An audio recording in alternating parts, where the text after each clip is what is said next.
అందరికీ నమస్కారం అండి. రెవెన్యూ సదస్సులు రేపటి నుంచి మొదలవుతున్నాయి. జనవరి 20వ తారీఖు వరకు జరుగుతుంది. దానికి సంబంధించినటువంటి సన్నాహక మీటింగ్ ఈరోజు కలెక్టర్ గారి అధ్యక్షతన జరిగిందండి. దీనిలో శాసనసభ్యులు కొన్ని విషయాలను ప్రస్తావించారు. వాస్తవంగా ఆగస్టులో జరగాల్సింది తప్పు చేసిన అధికారులు ఉన్నారు కాబట్టి మార్చమని, అదేవిధంగా మనకి ఏమైనా తర్వాత ఫ్లడ్స్ రావడం 2 కారణాలలో వాయిదాలు పడింది నిర్వహిస్తున్నాం. భూమి తల్లిదండ్రుల నుంచి తాతల నుంచి వచ్చిన భూమిని అన్యాయకారణమని వాటిని కాపాడుకోవాల్సిన హక్కు ఉంది. భూ యజమానుల్ని ఈరోజు భూ ఆక్రమణలో ఇబ్బంది పడుతున్నారు.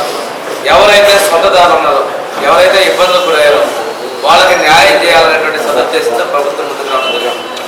తర్వాత కొన్ని చోట్ల ఇప్పుడు మన శాసనసభ్యులు చెప్పినట్టు ఏంటంటే ప్రొహిబిటెడ్ ల్యాండ్స్ కూడా ఆక్రమణ చేసుకున్నారు. వాటి మీద ఈ సందర్భంలో విముక్తి కలిగిస్తారన్నారు. తప్పనిసరిగా వాటన్నిటి కూడా పరిశీలించి చర్యలు తీసుకుంటామని తెలియజేస్తున్నాం. చాలా ట్రాన్స్పరెన్సీగా పోర్టల్ క్రియేట్ చేస్తున్నాం, ఒక వెబ్సైట్ క్రియేట్ చేస్తున్నాం. లబ్ధిదారులు కూడా నేరుగా చూసినట్టు అవకాశం ఇస్తున్నాం. అర్జీ తీసుకున్న తర్వాత వాళ్ళకి మనం మెసేజ్ ఇస్తున్నాం. మన ఫోన్లో కూడా వాళ్ళకి ఒకవేళ ఆ గ్రామంలో మిస్ అయినా కానీ తహసీల్దార్ గారి కలెక్టర్ గారు నేరుగా అప్పీల్ చేసుకున్నట్టు అవకాశాలు ఇస్తున్నాం. వీలైనంత వరకు భూములకు శాశ్వతంగా భూ యజమానులకు హక్కు కల్పించాలని ఉద్దేశం ఏర్పడుతున్నాం. ఇక్కడ కొన్ని సమస్యలను కూడా మనం 22A ఫ్రీ హోల్డ్ చేసిన దానిలో ఈరోజు 186 ఎకరాలు చేస్తే అందులో 18,000 ఎకరాలకి చట్ట విరుద్ధంగా చేసినట్టు అధికారులు గుర్తించారు. ఇది ఇంకా వస్తూ ఉన్నాయి. రేపు రెవెన్యూ సదస్సులో కూడా ఇటువంటి గుర్తించి అనర్హత కలిగిన వాటిని ఎవరైనా తప్పు చేస్తే వాళ్ళు ఎంత పెద్ద వారైనా ఏ పార్టీ వారైనా వాళ్ళు శిక్షించడానికి ప్రభుత్వం సిద్ధంగా ఉంది. ఇక్కడ ఒక విశ్వాసం భూమి అనేది, భూమి సంపాదించిన ఒక ఆశయం, ప్రతి ఒక్కరు సొంత స్థలం కావాలి, పొలం కావాలి. అటువంటి దాన్ని అన్యాయకాంతం చేసినటువంటి వాళ్ళ మీద చర్యలు తీసుకుంటాం. పటిష్టమైనటువంటి భూజలాక్రమణ చట్టాన్ని కూడా, ల్యాండ్ గ్రాబింగ్ యాక్ట్ కూడా మనం తీసుకొని రావడం జరిగింది. ముఖ్యమంత్రి గారు ఎన్డీఏ ప్రభుత్వం చాలా చిత్తశుద్ధితో ఉంది. ఇటువంటి వాటిని అడ్డుకట్ట వేయాలనే ఉద్దేశంతో ఎవరి భూమికి అప్పు చేస్తున్నారు. దాని దిశగా ముందుకెళ్తున్నాం. మీరు కూడా మీడియా కూడా ఏ రోజు ఎక్కడ ఈ సమావేశాలు జరుగుతున్నాయనే విషయాన్ని ప్రముఖంగా ప్రస్తావించి లబ్ధిదారులు చేయడం తెలియాలి. అదేవిధంగా ఉపాధి హామీ పథకాన్ని కూడా సెలవు ఇవ్వమంటున్నారు. అన్ని అంశాలుగా ముందుగా, ఎందుకంటే లబ్ధిదారులకు తెలిసి వాళ్ళు గ్రామంలో ఉండి వాళ్ళ సమస్యలు చెప్పుకునే విధంగా చర్యలు తీసుకుంటాం. ప్రయోజనం కలిగించాలనే ఉద్దేశంతో మేము ఇస్తున్న అవగాహన కల్పిస్తాం. అంతేగాని చాటుమాటుగా చేసుకునేటువంటి ఆలోచన మాకు లేదు. ఈ సందర్భంగా కూడా కొన్ని గత ప్రభుత్వంలో బొమ్మలతో పేరు తెచ్చినటువంటి హద్దురాళ్ళు కూడా ఉంటే వాటిని మార్చమని కూడా ప్రభుత్వానికి నేను తెలియజేస్తాను.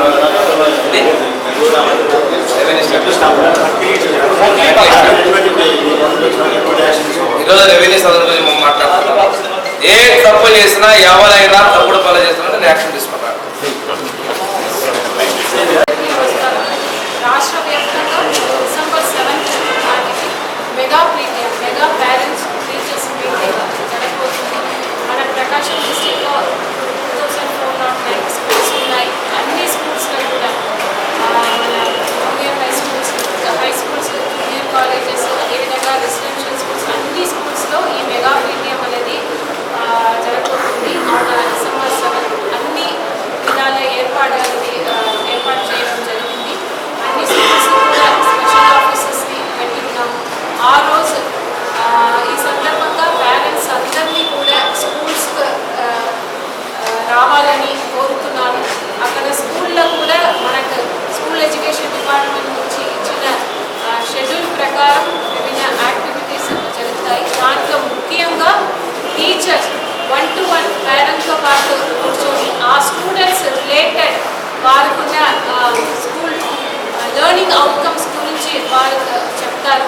అదేవిధంగా స్టూడెంట్స్కు ఉన్న డిఫరెంట్ వారికున్న స్కిల్స్ గురించి, వారికి ఏమేమి కావాలి దాని గురించి ప్రత్యేకంగా టీచర్స్ పేరెంట్స్గా చెప్తారు.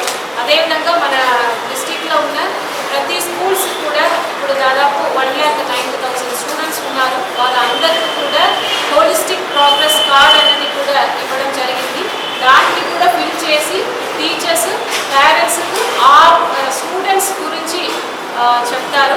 ఇది చాలా బాగా ఒక మెగా ఈవెంట్ మన డిస్ట్రిక్ట్లో జరగబోతుంది. అన్ని విధాల ఏర్పాటు చేయడం, ప్రిపరేషన్స్ అనేది ఏర్పాటు చేయడం జరిగింది.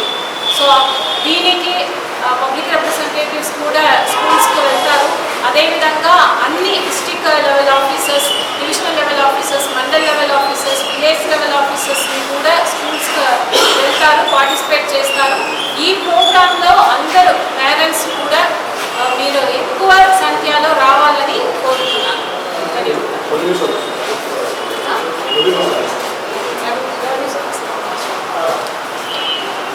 ఇప్పుడు మనకు గౌరవ ముఖ్యమంత్రి గారు ఇచ్చిన ఆదేశాల మేరకు రెవెన్యూ సదస్సులు అనేది డిసెంబర్ 6th ఆన్వర్డ్స్ జనవరి 8th వరకు జరగబోతుంది.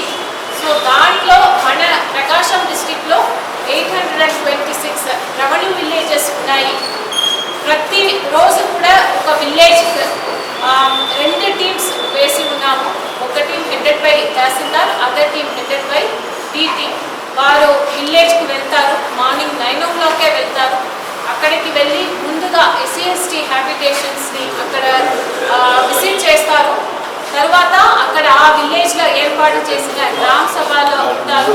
అక్కడ revenue related issues, other issues అయినప్పటికీ అక్కడ వచ్చి అర్జీలు ఇచ్చిన ప్రతి ఒక్క అర్జీ కూడా అక్కడే ఫిజికల్ అక్నాలెడ్జ్మెంట్ ఇచ్చి ఆ రోజే ఆన్లైన్లో అప్లోడ్ చేస్తాము.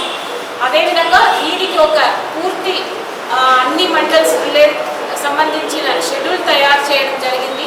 దాన్ని కూడా పేపర్ ద్వారా కూడా పీపుల్కి తెలియజేయడం జరుగుతున్నది. అదేవిధంగా దీనికి ప్రిపరేటరీ వర్క్లో భాగంగా అందరూ MROs, mandal surveyors, PROs, village surveyors అందరికీ కూడా, అదేవిధంగా మండల్ స్పెషల్ ఆఫీసర్స్ని కూడా నియమించి వారు కూడా ట్రైనింగ్ ఇవ్వడం అనేది జరిగింది. ఈరోజు కూడా పబ్లిక్ రిప్రజెంటేటివ్స్, అదేవిధంగా రైతు సంఘాల ప్రతినిధి, NGOs, ఫార్మర్స్తో కూడా ఒక కోఆర్డినేషన్ మీటింగ్ కూడా పెట్టడం జరిగింది. వారు కూడా ఈ రెవెన్యూ సదస్సులు రిలేటెడ్ వారు ఒక సలహాలు, సూచనలు వారు కూడా ఇవ్వడం జరిగింది. సో ఈ డిసెంబర్ 6th ఆన్వర్డ్స్ జనవరి 8th వరకు జరుగుతున్న ఈ రెవెన్యూ సదస్సుల్ని మన డిస్ట్రిక్ట్లో ఉన్న రెవెన్యూ ప్రాబ్లమ్స్ అన్నింటినీ కూడా ఒక క్వాలిటేటివ్ డిస్పోజల్, మనము వచ్చిన ప్రతి ఒక్క గ్రివెన్సెస్ని కూడా క్వాలిటేటివ్ డిస్పోజల్ చేయడానికి పూర్తి స్థాయిలో 100% అందరూ కూడా ప్రయత్నం చేస్తాము. అదేవిధంగా ప్రతి ఒక్క విలేజ్కి వెళ్ళేటప్పుడు ఆ విలేజ్ సంబంధించిన రెవెన్యూ రికార్డ్స్ అన్నీ కూడా, విలేజ్ మ్యాప్స్ దాన్ని కూడా తీసుకుని వెళ్తారు. సో పీపుల్ అందరూ కూడా దీన్ని ఒక సద్వినియోగం చేసుకోవాలని కోరుతున్నాను. అదేవిధంగా మన డిస్ట్రిక్ట్లో కూడా గవర్నమెంట్ ల్యాండ్స్ మీద ఎన్క్రోచ్మెంట్ కానీ, ల్యాండ్ గ్రాబింగ్ కానీ ఏదైనా జరిగి ఉంటే దాని మీద ప్రత్యేక ఫోకస్ పెడతామని తెలియజేస్తున్నాను. ఈ సందర్భాన్ని అందరూ కూడా సద్వినియోగం చేసుకోవాలని కోరుతున్నాను. అందరికీ నమస్కారం. రేపటి నుంచి రాష్ట్రంలో రెవెన్యూ సదస్సులు జరగబోతూ ఉన్నాయి.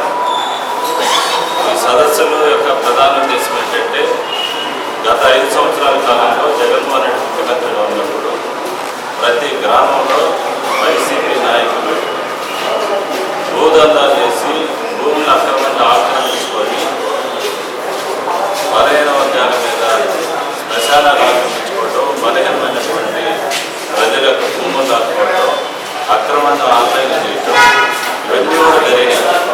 ఈ గబ్బంతా వదిలించుకోవడానికే మా కూటమి ప్రభుత్వం, ముఖ్యమంత్రి గారు, అదేవిధంగా పవన్ కళ్యాణ్ గారు ఇద్దరు కూడా గ్రామాల్లో భూ సమస్య లేకుండా చేసేదానికి రెవెన్యూ సదస్సులు పెడతా ఉన్నాం. వైసీపీ చేసినటువంటి ఒక గబ్బుని ప్రతి గ్రామంలో కడిగేదానికి రెవెన్యూ సదస్సులు పెట్టి ఎవరైతే నిజమైనటువంటి లబ్ధిదారులు ఉన్నారో, ల్యాండ్ ఓనర్స్ ఉన్నారో